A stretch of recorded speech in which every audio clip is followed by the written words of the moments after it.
It's 1969. A 10-year-old boy is standing on a stage that doesn't belong to a child, the Apollo Theater, Harlem, the toughest crowd in America. The lights come up, a bass line kicks in, and out front, sharing the mic with his kid brother, is Jermaine Jackson. Smooth voice, effortless cool. Already a star before most of us are old enough to tie our shoes. Fast forward 50 some years, and if you type his name into a search bar, here's what comes back. A diss track that flopped, a hairline meme that won't die, a marriage that tangled up with his own brother's ex, and a courtroom battle that made headlines just last year. So here's the question we're actually asking today. Jermaine Jackson had the voice.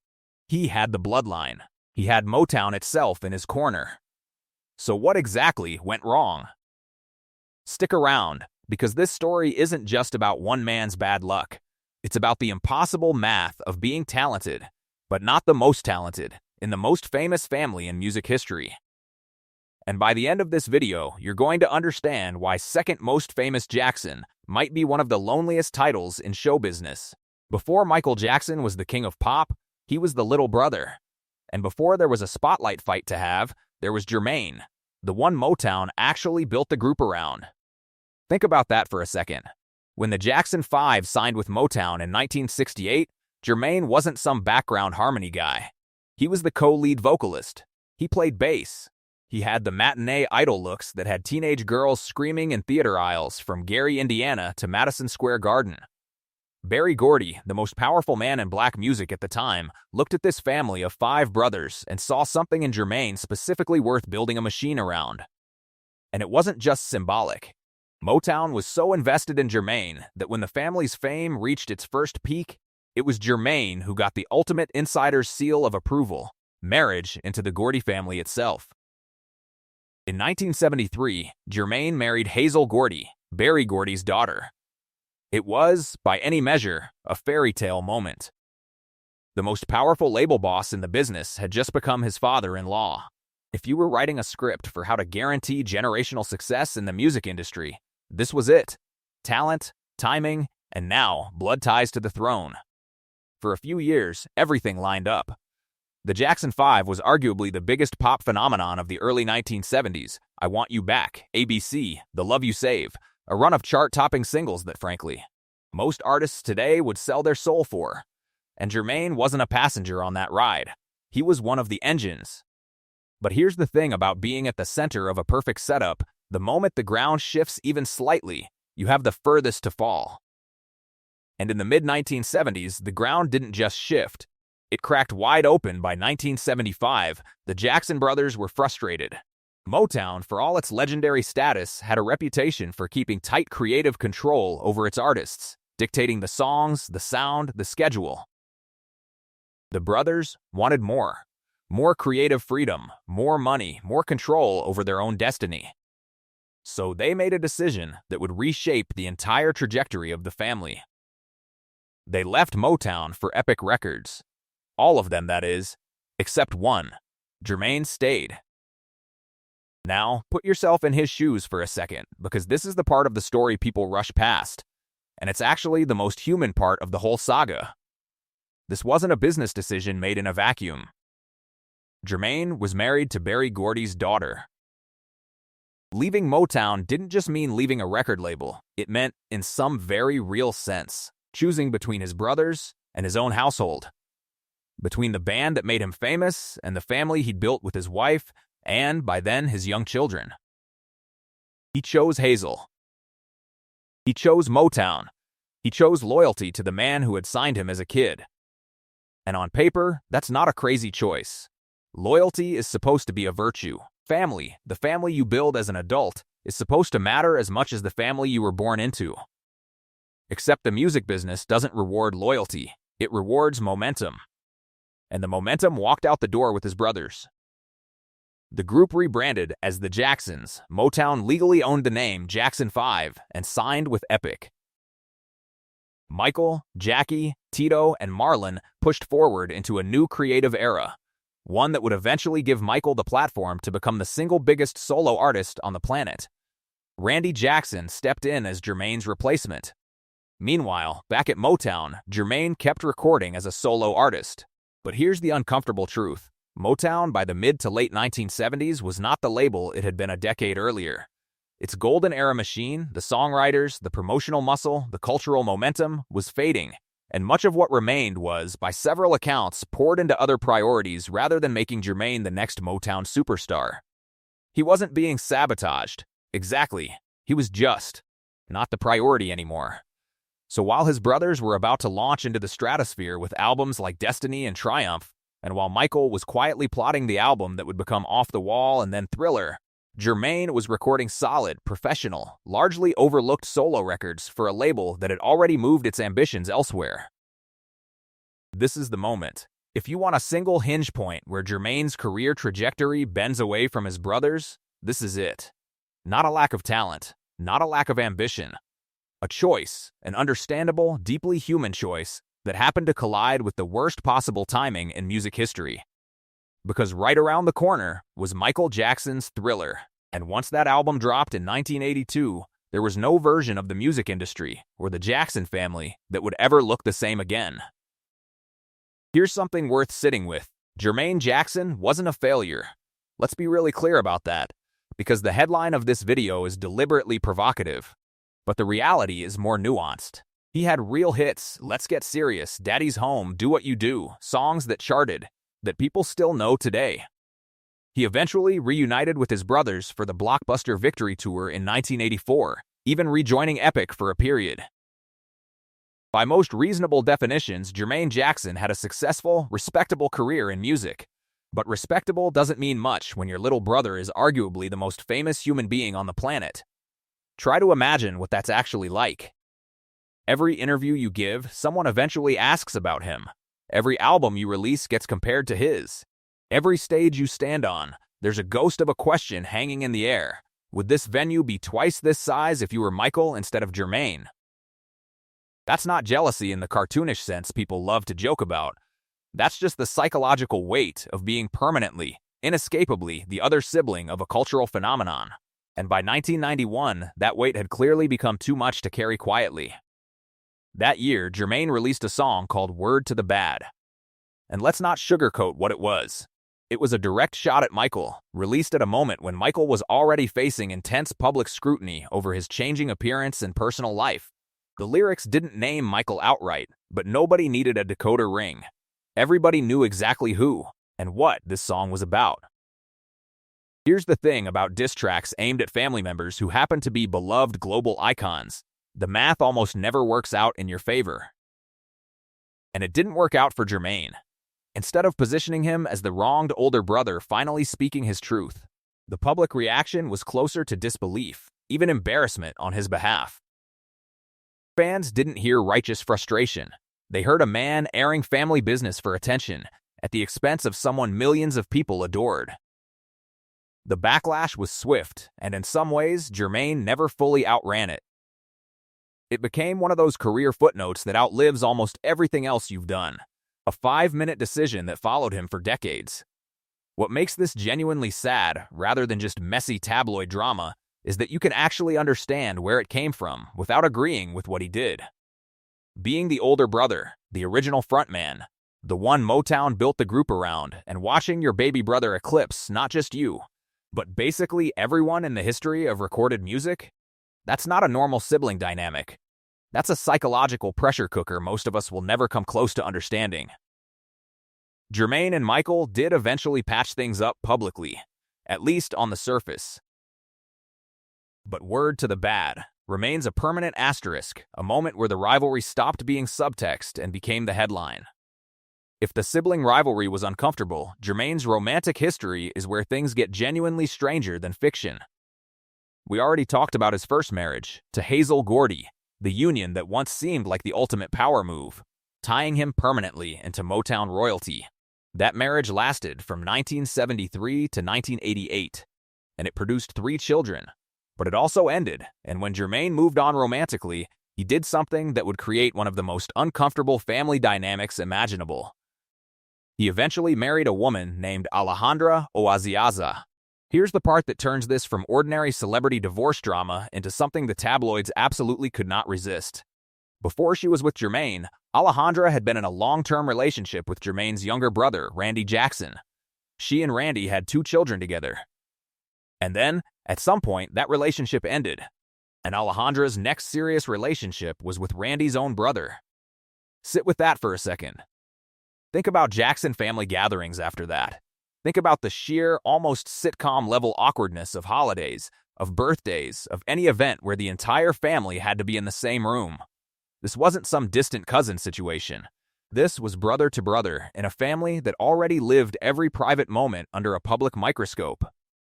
Jermaine and Alejandra went on to have children of their own, further tangling a family tree that tabloids love to draw diagrams of. And this pattern, dramatic relationships, high-profile breakups, a revolving door of headlines about who was with whom, became something of a through line for Jermaine over the following decades. Multiple marriages, multiple public splits, and a reputation less associated with his musicianship and more with "Did you hear what happened with Jermaine now?" It's worth pausing here to ask a genuinely fair question. How much of this was actually more chaotic than any other celebrity's love life? And how much of it just got magnified because of the last name attached to it? Plenty of musicians have messy divorces, plenty of families have awkward exes, but when you're a Jackson, none of it stays private, and none of it gets forgotten. Every headline gets an extra layer of scrutiny simply because of the surname on the birth certificate. Still, even accounting for that magnification effect, it's hard to argue that Jermaine's personal life did him any favors in the court of public opinion. Where his brothers, for all their own controversies, were primarily known for their music, Jermaine increasingly became known for domestic drama.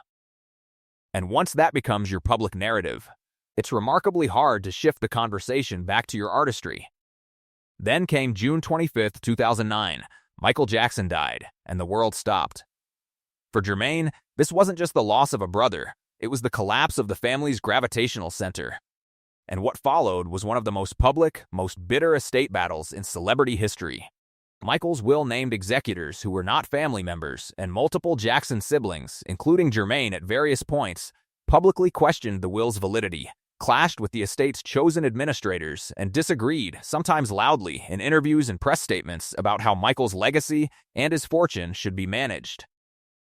This dragged on for years, and it did something quietly damaging to how the public saw Jermaine. It recast him, in a lot of people's eyes, from Michael's talented older brother into one of the relatives fighting over Michael's money. Fair or not, that's a brutal narrative to be stuck inside of, especially for a man who was there, on stage, in the studio, years before most of the world had ever heard Michael's name. And then, as if the universe wanted to add one more layer of public embarrassment to the pile, the internet found a new reason to talk about Jermaine Jackson, his hair. Specifically, his hairline, sharply drawn, jet black, dramatically inconsistent with the rest of his gray or graying hair, and increasingly a subject of viral mockery in photos and video clips from public appearances. It sounds almost trivial compared to lawsuits and estate battles, but in the social media era, this is genuinely how reputations get rewritten. A single unflattering photo, posted at the right moment, can define how millions of people under 30 perceive a legacy musician who had hit records before their parents were born. For a huge segment of the internet, Jermaine Jackson doesn't conjure Jackson 5 co-lead vocalist. It conjures a meme. That's a strange, almost unfair kind of legacy erosion. It has nothing to do with music, nothing to do with talent, and everything to do with the mechanics of how internet culture chews up and repackages older celebrities for a new, often much less generous audience. And then, in the final stretch of his story, came the most serious controversy of all. In December 2023, a woman named Rita Butler Barrett filed a civil lawsuit against Jermaine Jackson, alleging that he sexually assaulted her at her home in the Los Angeles area back in 1988. The suit was filed under a specific California law that created a temporary window allowing certain older sexual assault claims to be brought to court even after the standard statute of limitations had passed. Barrett alleged she had known Jackson through personal and professional connections tied to Motown, and she claimed the alleged assault caused her severe, lasting emotional and psychological harm. Jackson was never criminally charged in connection with these allegations. This has always been a civil matter. For roughly 2 years, according to court filings, Jackson did not formally respond to the lawsuit. And in May 2026, A Los Angeles County Superior Court judge entered a default judgment against him, awarding Barrett more than $6.5 million in damages. That number made headlines everywhere. But the story didn't end there. Jackson's legal team went back to court, arguing that he had never actually been properly notified of the lawsuit in the first place.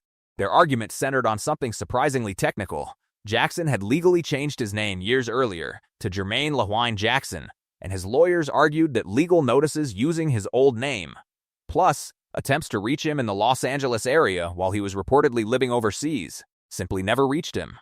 In court filings, Jackson also denied the underlying allegations outright, stating plainly that the assault did not happen. At the end of June 2026, the judge agreed with Jackson's procedural argument and voided the $6.5 million default judgment, not because she ruled on whether the assault occurred, but because she found the service of the lawsuit had been legally insufficient. It's an important distinction, and one worth being precise about. This ruling didn't clear Jermaine Jackson of the allegations. It reopened the door for the case to actually be argued on its merits, in court, with both sides present. As of this video, the case remains active. Jackson denies the allegations, and the matter is still working its way through the California civil court system. Whatever the eventual outcome, this saga added yet another layer of turbulence to a public image that had already absorbed decades of family drama, feuds, and controversy. And it's a sobering reminder that even in his 70s, Jermaine Jackson's story hasn't finished writing itself. Let's zoom all the way back out, because I think it's easy to watch a video like this and walk away thinking, wow, this guy is just cursed, or wow, this guy just kept making bad choices. I don't think either of those framings is quite fair, and I don't think either one actually explains what happened. Here's what I think really happened.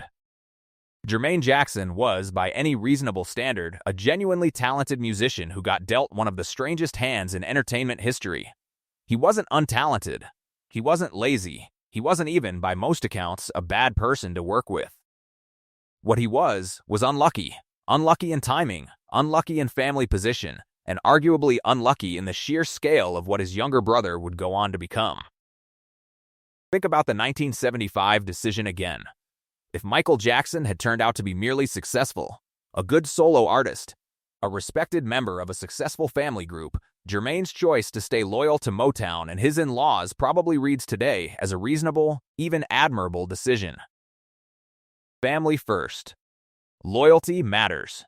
Nobody would be making documentaries asking what went wrong, because nothing dramatic would have gone wrong. He'd just be one of 5 accomplished Jackson brothers. But Michael didn't turn out to be merely successful.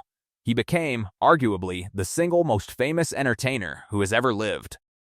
And that transformed every choice Jermaine made, reasonable choices, human choices, into what looks, in hindsight, like a series of career-derailing mistakes. Layer on top of that the sibling tension that almost inevitably comes from constantly living in someone else's shadow. Layer on top of that a personal life that, fairly or not, generated exactly the kind of chaos that tabloids feast on. Layer on top of that a family estate battle that recast him publicly as combative rather than grieving. Layer on top of that the brutal, flattening nature of internet culture, which reduced decades of musicianship into a meme about a hairline. And layer on top of all of that, in just the last couple of years, one of the most serious and public legal controversies of his entire life. That's not one bad decision. That's not one villain. That's a series of very human choices and very unfortunate circumstances, compounding on top of each other, decade after decade, until the man who once stood next to Michael Jackson on stage as an equal became, in the popular imagination, an afterthought, or worse, a punchline. Here's the uncomfortable truth at the heart of this whole story. Talent alone was never going to be enough. Jermaine Jackson had the voice. He had the bass skills. He had Motown's backing, and for a while he had Motown royalty as his own in-laws. What he didn't have, what almost nobody could have had, was a strategy for surviving being permanently compared to the most famous entertainer of the 20th century. So maybe the real question isn't what went wrong with Jermaine Jackson. Maybe the real question is, what would any of us have done, in his exact position, faced with those exact impossible choices? Would you have left Motown and your father-in-law behind to chase your brother's momentum? Would you have stayed silent while the world obsessed over your little brother?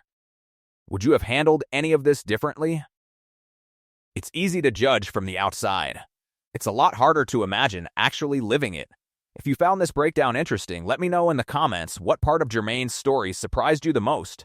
And if you want more deep dives into the family dynamics behind the biggest names in music history, make sure you're subscribed, because this is exactly the kind of story we love digging into.